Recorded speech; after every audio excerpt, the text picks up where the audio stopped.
Hello বন্ধুরা, আজকে আমি এসে গেলাম রান্না নিয়ে। আশা করছি আপনারা সবাই ভালো আছেন, আমিও ভালো আছি। এখন কড়াই বসিয়ে দিয়েছি, এর মধ্যে দিয়ে দিচ্ছি সর্ষের তেল।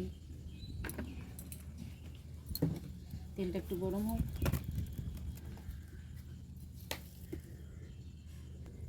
তেলটা গরম হয়ে গেছে,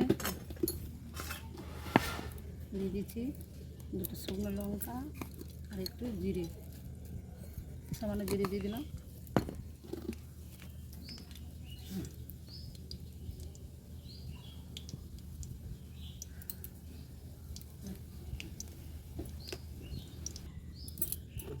কড়াইটা গরম হয়ে গেছে, হ্যাঁ, এর মধ্যে দিয়ে দিলাম এটা থাকা পেঁয়াজ।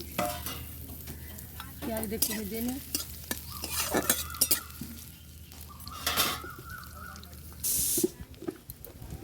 পেঁয়াজটা আধ ভাজা হয়ে গেছে, এবার আলু কেটে দিয়ে রেখেছি, আলুটা দিয়ে দিলাম। আলুটাও ভেজে নিই। পালং শাক দিয়ে পোস্ত করবো। আলু ভাজতে পাতে তো তখন শাকটা বেছে ধুয়ে নিই, আর এই পোস্ত ভিজানো আছে, পোস্তটাও বেটে নিই লঙ্কা দিয়ে। ততক্ষণ আলুটা ভাজতে শাকটা কেটে একটু দিয়ে দিচ্ছি নুন, পরিমাণ মতো নুন দিয়ে দিচ্ছি।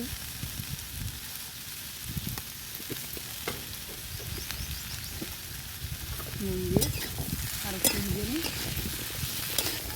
নুনটাকে মিক্স করে ভিজে নিই।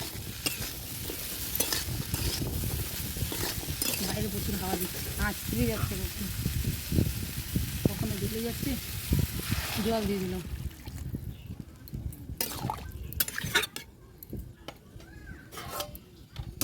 ঢাকনা দিয়ে দিলাম, আলুটা সেদ্ধ হোক, ততক্ষণ আমি শাকটা বেছে ধুয়ে নিয়ে আসি আর পোস্তটা বেটে নিয়ে আসি। ঢাকনাটা খুলে এবার দেখি আলুটা ভেজে নিচ্ছি।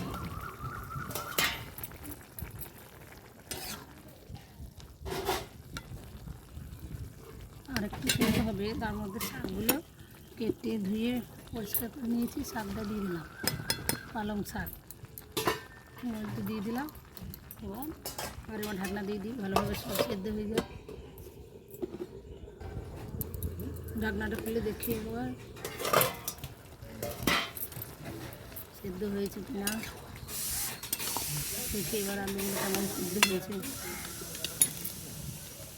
হ্যাঁ, আলুগুলো এবার সেদ্ধ হয়ে গিয়েছে।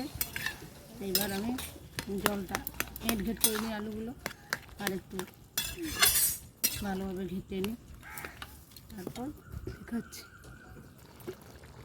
এইভাবে খুন্তি দিয়ে একটু ঘেট করে নিলাম। এরপর দিয়ে দিচ্ছি পোস্ত বাটা। পোস্তটা কাঁচা পাকা লঙ্কা দিয়ে বেটে নিয়েছিলাম, দিয়ে দিলাম। এবার ভালো করে পোস্তটা এইভাবে মাখিয়ে নিই।